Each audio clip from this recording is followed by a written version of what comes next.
grâce à l'assistant. J'ai utilisé, vous pouvez le voir, l'insertion dynamique de mots-clés. Ça se reconnaît à cette petite phrase keyword entourée de parenthèses avec mon mot-clé de secours que j'ai mis, ombrelle. Un utilisateur eBay fait une recherche sur les pages ebay.fr. Il cherche un parapluie. Comme le mot parapluie est intégré dans la liste de mots-clés de mon annonce va apparaître. Automatiquement, la photo liée au mot-clé parapluie va s'afficher. On voit effectivement un parapluie. De même que le terme de la recherche faite sur eBay s'affiche. Effectivement, à la place de keyword ombrelle, on voit le mot-clé parapluie. Et l'URL est automatiquement intégrée. Lorsque je clique sur la publicité, j'arrive automatiquement sur le produit spécifique mis en avant par la publicité.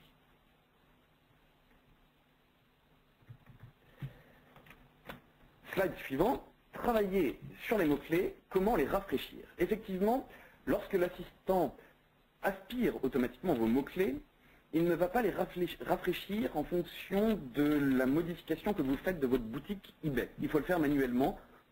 Ce sera très vite automatisé, mais pour l'instant, c'est encore manuel. Comment faire donc?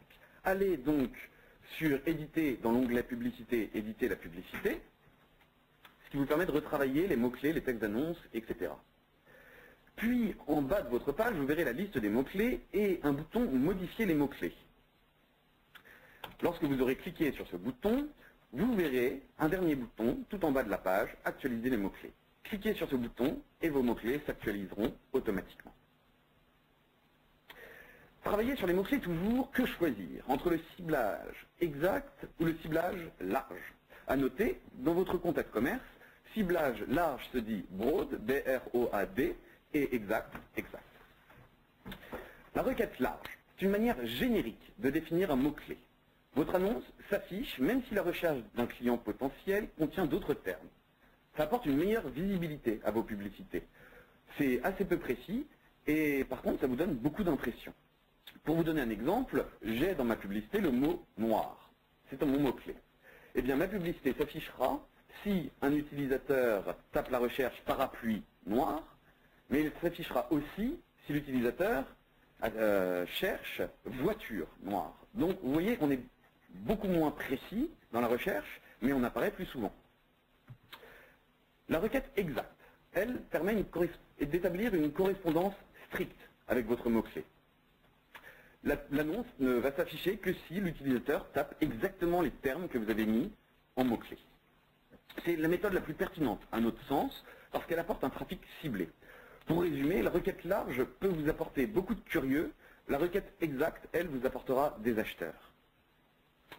Ceci dit, le type de ciblage le plus approprié dépend de vos objectifs marketing. Est-ce que vous voulez faire du branding, faire connaître votre boutique dans eBay, ou est-ce que vous voulez attirer des acheteurs, sur un produit précis de votre boutique?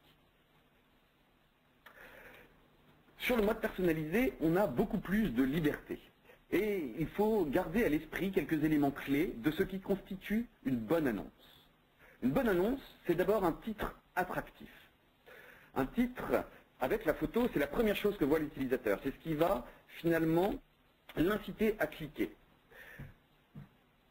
Ensuite, l'insertion de mots-clés, qui va permettre d'adapter le texte de votre annonce à la recherche de l'utilisateur eBay, et donc plus de pertinence. Une photo séduisante et un descriptif détaillé. Détaillé avec la mise en relief de vos avantages comparatifs. Par exemple, une garantie de 3 ans, ou une livraison gratuite, voire des petits prix garantis ou 100% d'évaluation positive. Cela vous permet de vous différencier, notamment de la concurrence, et gardez toujours à l'esprit qu'une publicité bien rédigée, c'est une publicité qui vend. Comment faire maintenant pour éditer vos campagnes? En cliquant sur l'onglet « Campagne », cliquez sur le bouton « Éditer » qui est ce bouton représentant un crayon jaune écrivant sur une feuille de papier bleu. Vous verrez alors une fenêtre apparaître dans laquelle vous pouvez modifier les éléments fondamentaux de votre campagne, comme le budget quotidien ou le nom de la campagne qui vous permet de la retrouver, voire les dates de début et dates de fin. À noter, dans les campagnes, vous pouvez choisir un pays cible. Et il y a, pour AdCommerce, de nouveaux pays depuis peu, notamment la Belgique ou l'Autriche, et beaucoup de nouveaux pays sont à venir dans les prochains temps. Comment modifier son budget quotidien et son CPC max? Dans l'onglet campagne, vous pouvez modifier le budget quotidien. C'est très simple.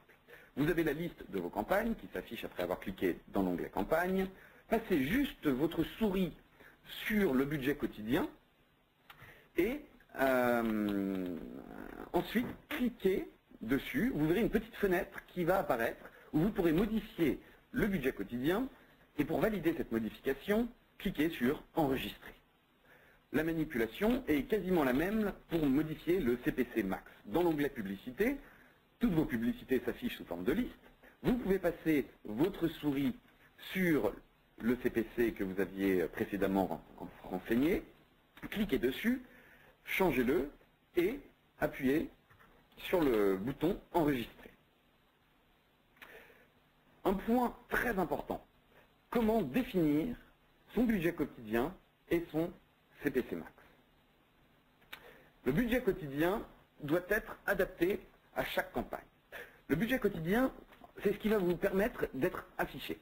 Notre système calcule automatiquement votre budget quotidien en rapport avec les clics que vous payez pour étaler vos impressions sur toute la journée. Si votre budget quotidien est trop faible, notre système va tout simplement bloquer l'apparition de vos publicités car il aura peur, entre guillemets, de l'atteindre justement ce budget quotidien. Donc si vous avez un produit phare vendu dans une campagne, n'hésitez pas à augmenter le budget quotidien pour que votre annonce s'affiche régulièrement. Ajustez ce budget pour maximiser le nombre d'impressions sur les produits qui marchent bien. Et la règle est de fixer un budget minimum 20 fois supérieur au CPC maximum. Et c'est un strict minimum en deçà duquel vos annonces ne pourront pas être affichées. Le CPC max, vous pouvez le choisir par mot-clé. Si vous repérez un mot-clé qui marche particulièrement bien, augmenter son CPC maximum, cela vous permettra d'être en première position où le taux de conversion est le meilleur, parce que c'est la première annonce vue par l'utilisateur eBay. Vous pouvez gérer le CPC en fonction du produit et de votre concurrence. Si vous avez beaucoup de concurrents qui ont des CPC supérieurs aux vôtres, vous allez petit à petit descendre dans les dernières positions et à la fin ne plus être affiché. Surveillez donc votre position sur les annonces où vous avez de la concurrence et augmentez votre CPC au fur et à mesure pour garder une position propice à la vente. De manière générale, définissez ce CPC en fonction de la position que vous visez. Si vous visez la première position à chaque fois, mettez un CPC important. Si vous visez une position intermédiaire, vous pouvez mettre un CPC un peu moins fort. Comment maintenant utiliser l'onglet statistiques et rapports? Utilisez les filtres et rapports. Vous avez de très nombreuses possibilités de personnaliser les rapports que vous allez sortir pour vos campagnes AdCommerce. Vous avez 4 menus déroulants. Tout en haut, à gauche de votre écran, ces 2 menus déroulants vont vous permettre d'afficher en bas de page les campagnes, les publicités ou les mots-clés en fonction d'une période de temps, le mois en cours, les 6 derniers mois, etc.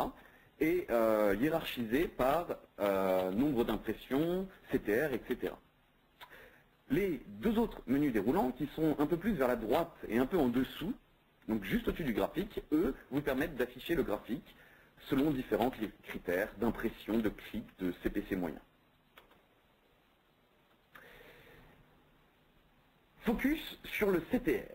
Ce CTR qui est présent sous forme d'un petit carré dédié dans votre onglet rapport est un indicateur clé de la pertinence de vos publicités. Qu'est-ce que c'est que ce CTR? C'est le taux de clic. En anglais, click-through rate, d'où CTR. Ce CTR mesure l'intérêt des utilisateurs pour votre annonce.